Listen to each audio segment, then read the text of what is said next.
हमने प्रीवियसली पढ़ा था प्लेट टेक्टोनिक के बारे में। हमने टेक्टोनिक प्लेट चैप्टर स्टार्ट करा था, जिसमें हमने देखा था कि आज प्रेजेंट डे के हमारे अर्थ पे एग्जिस्टेड जो 7 कॉन्टिनेंट्स हैं और 4 ओशंस हैं, इनका टेक्टोनिक फॉर्मेशन या इनकी जो प्लेट बाउंड्री है ये एक्चुअल में ओरिजिन के अर्थ के ओरिजिन से ही थी या फिर एट प्रेजेंट में इनका कंस्ट्रक्शन हुआ है। तो इस बेसिस पे कई सारे जियोलॉजिस्ट ने कई सारी थ्योरीज, कई सारे थीसिस जनरेट करे थे, जिसमें हमने प्रीवियस वीडियो में देखा था कि हमने स्टार्ट करा था continental drift theory, which was suggested by Alfred Wegener, a German geologist in 1912, जिसमें इन्होंने बताया था कि हमारे जो कॉन्टिनेंट हैं एक्चुअल में एक large piece of mass Pangaea से कंस्ट्रक्टेड थे और उसी के ही आज से 200 million year ago Mesozoic era में ब्रेकडाउन की वजह से ये 7 कॉन्टिनेंट फॉर्मेशन में डिवाइड हुआ। बट उनकी थ्योरी में एक ड्रॉबैक था। ड्रॉबैक ये था कि that he was unable to explain the forces behind the construction of the continent and the breakdown of the tectonic formation. तो उसी के बाद काफ़ी सारे थीसिस जनरेट हुए, काफ़ी सारी थ्योरीज जनरेट हुई, जिसके बाद हम एक इम्पॉर्टेंट थ्योरी के बारे में पढ़ते हैं, सी फ्लोर स्प्रेडिंग थ्योरी। ये सी फ्लोर स्प्रेडिंग थ्योरी है क्या? तो एल्फ्रेड वेगनर की कॉन्टिनेंटल ड्रिफ्ट थ्योरी का ही एक ड्रॉबैक है, जिसमें उन्होंने ओशन सरफेस को इंक्लूड नहीं करा था कि ओशन सरफेस फॉर्मेशन किस तरीके से कंस्ट्रक्ट हुआ था, कब इसका कंस्ट्रक्शन शुरू हुआ था, कैसे इनका सी फ्लोर फॉर्मेशन हुआ। तो उसी सी फ्लोर स्प्रेडिंग थ्योरी को सजेस्ट करा था बाय अमेरिकन जियोलॉजिस्ट इन 1960 हैरी हेस। हैरी हेस ने हमारे ओशन सरफेस पे कंस्ट्रक्टेड जो फ्लोर है उसके फ्लोर फॉर्मेशन को एक्सप्लेन करा कि एक्चुअल में जो हमारा फ्लोर है सी फ्लोर, ये किस तरीके से कंस्ट्रक्ट हुआ। तो उस कंस्ट्रक्शन में उन्होंने एक्सप्लेन करा कि दैट जो हमारा ओशन फ्लोर है, इस ओशन फ्लोर पे क्रैक्स जनरेट हुए और क्रैक जनरेट होने की वजह से बेसाल्टिक मैग्मा हमारे अर्थ के सरफेस पे deep in ocean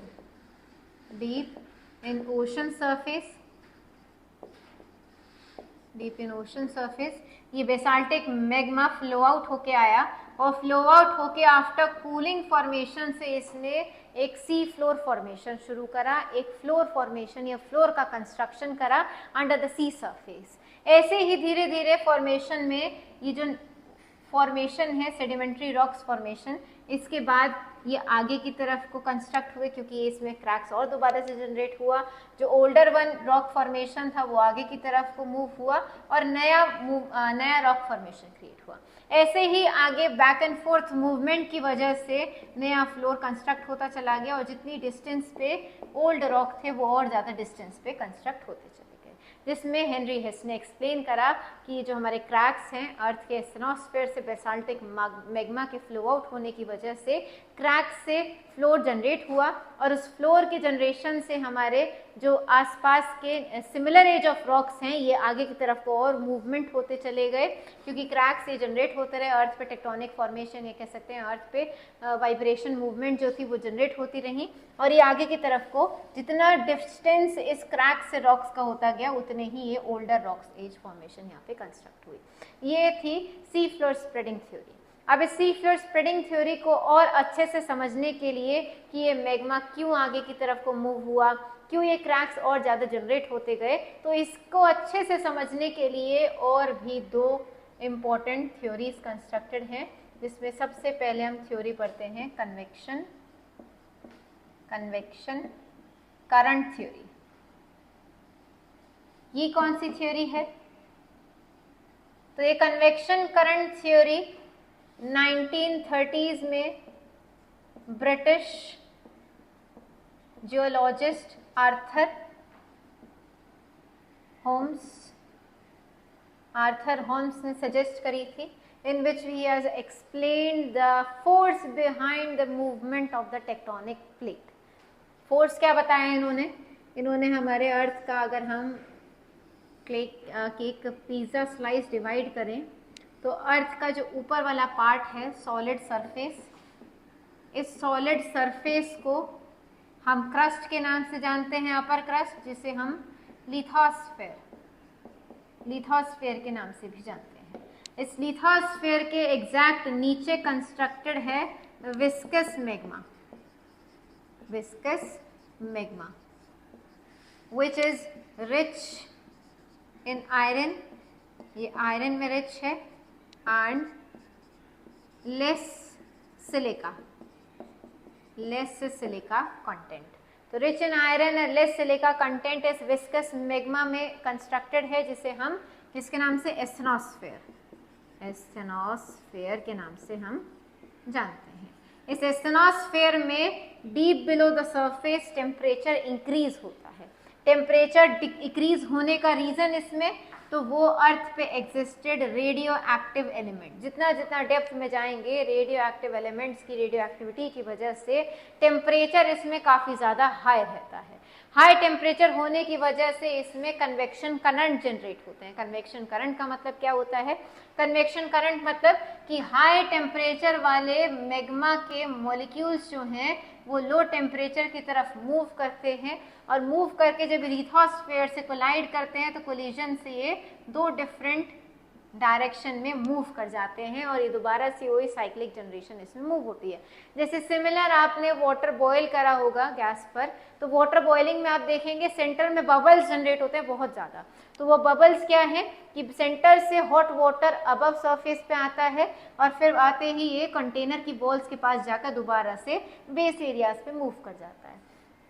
तो ऐसे ही टेम्परेचर डिफरेंस की वजह से एस्थेनोस्फेयर में कन्वेक्शन करंट जनरेट होते हैं। इसी साइक्लिक मूवमेंट को हम कन्वेक्शन करंट्स के नाम से जानते हैं, जिसमें ये हाई टेम्परेचर लो टेम्परेचर की तरफ को मूव करता है, और ये साइक्लिक जनरेशन पूरी अर्थ पे जनरेटेड है। और इसी कन्वेक्शन करंट की वजह से जो हमारे सॉलिड सरफेस इस सेमी विस्कस लावा फॉर्मेशन के ऊपर फ्लोट कर रहा है, ये मूवमेंट के लिए यही फोर्स इसके लिए प्राइमरी फोर्स डिक्लेयर करा गया, जिसमें इन्होंने बताया कि जहाँ पे ये दो कन्वेक्शन करंट की साइक्लिक फॉर्मेशन एक दूसरे से कोलाइड हो रही है, यहाँ पे इसे हम कन्वर्जेंट बाउंड्री के नाम से जानते हैं। Convergent boundary which results in the formation of trenches,